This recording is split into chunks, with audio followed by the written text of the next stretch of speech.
There is a massive lie being sold to you about the future of artificial intelligence.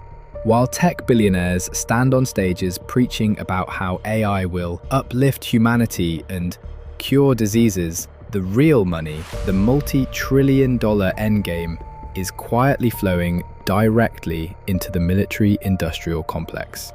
It is the policy of the United States to sustain and enhance America's global AI dominance. It's a hard no when it comes to using its AI technology for autonomous weapons and mass surveillance of Americans. Red lines we have drawn because we believe that crossing those red lines is contrary to American values, and we wanted to stand up for American values. CEO of OpenAI posted on X saying they've reached an agreement with the Department of War to deploy its AI models in the department's classified network. We aren't talking about chatbots anymore. We are talking about frontier large language models being plugged directly into live algorithmic kill chains.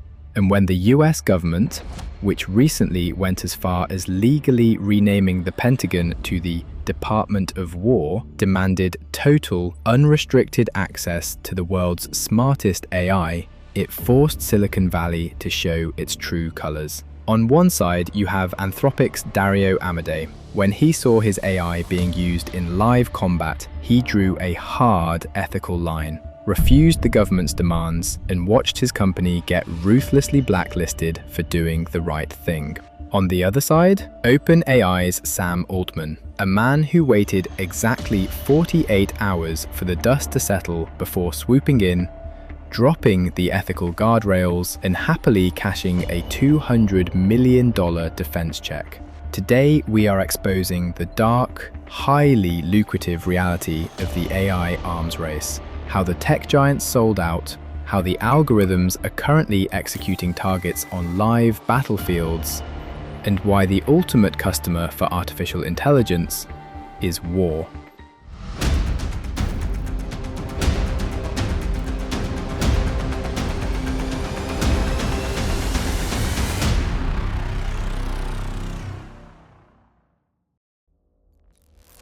The blank check and the death of ethics. To understand how Silicon Valley became the ultimate weapons manufacturer, you have to look at the massive, bureaucratic, hostile takeover that happened in late 2025. The US government realized they were in a do-or-die AI arms race with China. But instead of just increasing funding, they fundamentally mutated the DNA of the American military. In September 2025, President Trump signed an executive order that officially renamed the Department of Defense to the Department of War. This wasn't just a PR stunt, it was a massive signal to the tech industry that the government was moving to pure offensive readiness. 2 months later, they launched the Genesis mission, essentially handing a blank check to create the modern AI equivalent of the Manhattan Project. But here is where the money trap was set. In January 2026, the newly minted Department of War, led by Secretary Pete Hegseth, released their AI acceleration strategy. Their goal was to build an AI-first warfighting force, but they had one massive problem: Silicon Valley's safety rules. Tech companies train their LLMs not to be harmful, but a military weapon has to be harmful. So, the government aggressively banned all social ideology, utopian idealism, and DEI frameworks from military AI models. They explicitly demanded that the AI must be stripped of its safety tuning so it could provide cold, objectively ruthless data to soldiers on the battlefield. To force the tech bros to comply, the military implemented a brutal new contract clause. If you wanted access to hundreds of millions in defense funding, your contract had to include an any lawful use mandate. This was a legal gag order. It permanently stripped tech companies of their ability to say, hey, please don't use our AI to assassinate people. Furthermore, vendors were forced to integrate their newest, most advanced AI models within 30 days of public release. The government was taking the absolute bleeding edge of commercial tech and shoving it directly onto the battlefield. They laid a massive pile of money on the table, but the cost was Silicon Valley's soul. The government essentially said, drop your ethics or lose the contract. And this exact ultimatum is what caused the most dramatic corporate civil war in AI history.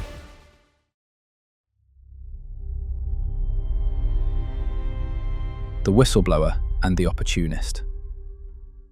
By late 2024, the government was dangling $200 million contracts in front of the biggest names in AI. Anthropic's flagship model, Claude, actually took the bait first. Partnering with the secretive defense contractor Palantir, Claude became the first frontier AI system deployed onto the military's classified networks. But Anthropic didn't realize exactly what they had signed up for. In early 2026, the military used Claude for real-time intelligence during a highly classified, violent raid. When Anthropic's executives realized their AI was involved in a live firefight, CEO Dario Amodei reached out to Palantir to ask questions. Palantir's response? They instantly snitched to the Department of War. The military's reaction was absolute fury. They viewed this as a tech nerd trying to exercise veto power over US Special Forces. Secretary of War Pete Hegseth dropped the hammer. He gave Dario Amodei an ultimatum: remove all your safety guardrails and grant us unrestricted access for all lawful purposes by Friday at 5:01 p.m. or else. This was the moment of truth. Facing down the US military and a massive financial loss, Dario Amodei became the industry's ultimate whistleblower. He formally refused the demand. He stated that current AI models are simply too unpredictable to be trusted with autonomous weapons, and he flat out refused to allow his tech to be used for the unconstitutional mass surveillance of citizens. The government's revenge was brutal. The president publicly trashed Anthropic's leadership on social media, instantly banning their tech from all federal agencies. But they didn't stop there. The government invoked a rare statute, usually reserved for foreign enemies like China, officially designating Anthropic, an American company, as a supply chain risk. They ruthlessly crushed the company to make an example out of them. The message to Silicon Valley was clear: keep your ethics, lose your company. And while Dario Amodei was getting publicly crucified for doing the right thing, enter the ultimate opportunist, OpenAI's Sam Altman. Altman waited exactly 48 hours for the blood to dry before swooping in to fill the vacuum. OpenAI eagerly signed a replacement $200 million agreement with the Department of War. Sure, Altman put out a PR statement claiming they negotiated strict safety guardrails and kept engineers in the loop. But the entire industry saw it for what it really was: a ruthless, multi-million-dollar cash grab. Anthropic held the line and got destroyed. OpenAI took the bag. And with the ethical roadblocks finally out of the way, the military took these newly unlocked large language models straight to the battlefield. It was time to test the tech in the real world. First blood. The algorithmic beta test. So, what exactly does a $200 million military AI actually do? How does a large language model transition from writing Python code to executing a kinetic strike? To understand the tech, we have to look at its beta test. In late 2023, during the conflict in Gaza, the military deployed a suite of AI decision support systems that fundamentally proved algorithms could replace human intelligence teams. It was no longer about soldiers on the ground, it was purely a big data problem. They built a terrifying software pipeline utilizing 3 specific AI programs. First, a system called The Gospel was used to rapidly analyze geographic data to generate lists of structural targets. Second, a behavioral analysis AI called Lavender ingested massive amounts of mass surveillance intercepts, texts, calls, internet usage to assign algorithmic ratings to tens of thousands of people. And the final piece of the kill chain was a location tracking program chillingly named Where's Daddy?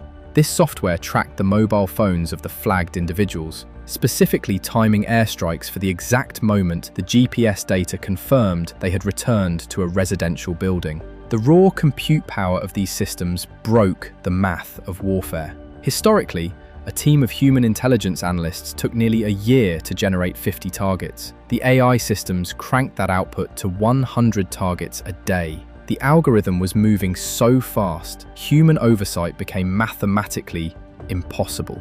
But the military didn't just want to generate target lists. They wanted an AI that could actively manage a live operation.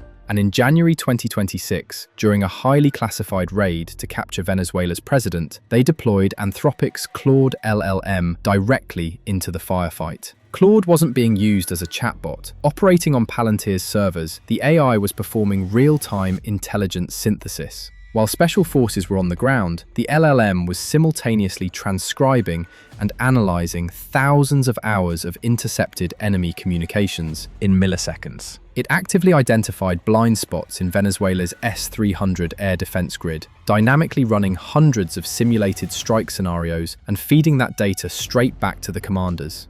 The AI proved it could process the chaos of a live battlefield better than a room full of human analysts. The military was completely replacing the human in the loop. And the truth is, this exact same tech is doing the exact same thing to the corporate world. If AI can outcalculate an entire intelligence agency, it is coming for your job next. For that, we have created the AI Career Survival Guide. It shows you how to combine your brain with AI to create a rare, unstoppable skill edge. Imagine AI plus biology, blockchain plus law, or SEO plus NLP, skills nobody else sees coming. Inside, you'll get actionable matrices, real-world case studies, and frameworks to turn your domain expertise into leverage. Future-proof your career and stay ahead of big tech. Don't wait for the AI wave to hit, ride it. Grab your copy from the description box now. With the proof of concept complete, and OpenAI now holding the keys, the military was ready to unleash an autonomous kill chain on a global superpower. It was time for Operation Epic Fury.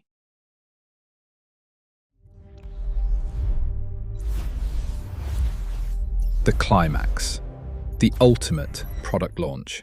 On February 28, 2026, Silicon Valley's newest product went live on a global scale. With Anthropic out of the picture and OpenAI now providing the cognitive architecture, the US and Israel initiated a massive, coordinated campaign against Iran. But this wasn't traditional warfare. Military analysts officially logged Operation Epic Fury as the first high-level decapitation strike in human history to be completely dominated by an AI kill chain. The entire operation was run by a digital hive mind. You had Palantir's ontology software breaking down the data, Anduril's autonomous platforms controlling the hardware, and frontier large language models acting as the supreme commanders. There were no humans sitting in a room painstakingly translating audio tapes. Instead, the AI ingested unimaginable quantities of intercepted Persian language communications in real time. The algorithm instantly mapped out the enemy's entire command structure, identified the exact digital fractures in their security, and dynamically directed precision fires. The AI was literally hunting its targets through the data stream. As a software-defined weapon, the system worked with terrifying perfection. The algorithmic targeting successfully assassinated Iran's supreme leader, alongside a massive portion of the regime's high command. The next day, the president boasted to the media that 48 leaders are gone in one shot. The tech giants had delivered exactly what they promised, an utterly ruthless, automated killing machine. But while an AI can execute a flawless assassination, it doesn't care about the economic fallout. The kinetic application of this tech instantly fractured global markets. Within hours of the AI strike, Iran retaliated, resulting in the deaths of 3 US soldiers. The global energy supply went into immediate shock. Global oil prices surged by 13% in a single morning, hitting a 14-month high. The Strait of Hormuz, the choke point for 20% of the world's daily oil, was threatened, stranding 150 massive tankers in open waters. A single software deployment had just pushed the entire global economy to the brink of an inflation-driven crisis. The United States proved that algorithmic supremacy could dismantle a government in hours, but they weren't the only ones watching the data. In Moscow, Beijing, and New Delhi, rival tech and military sectors saw the exact same results, and the multi-trillion-dollar global AI arms race went into hyperdrive.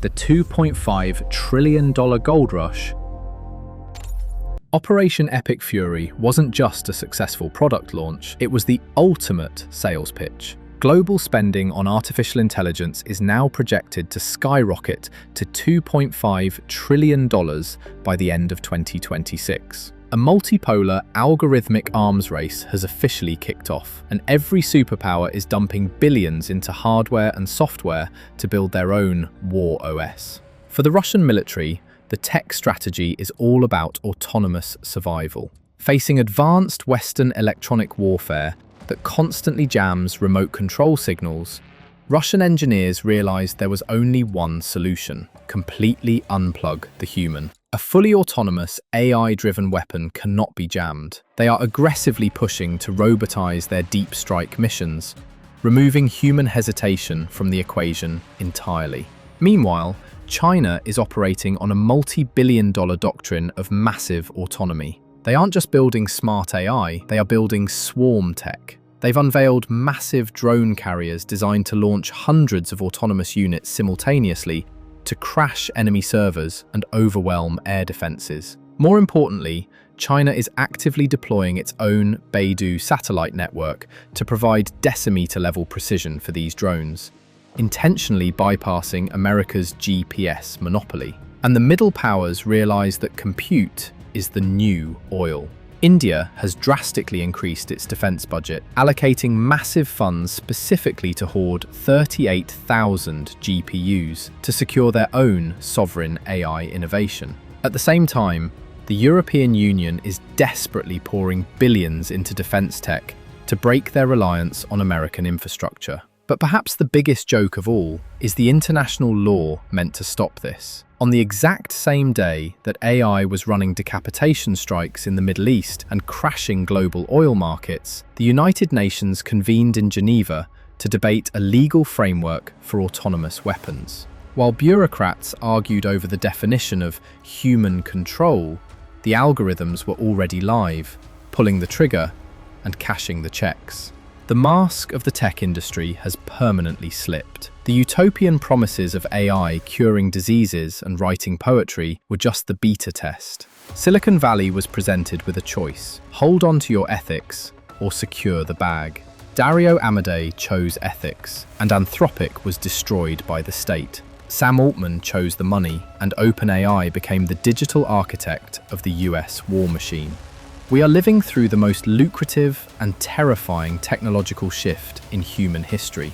But I want to know what you guys think. Was Dario Amodei a hero for standing up to the military? Or was Sam Altman right to take the $200 million and build the tech? Drop your thoughts in the comments down below. I read all of them. Thanks for watching, and I'll see you in the next video.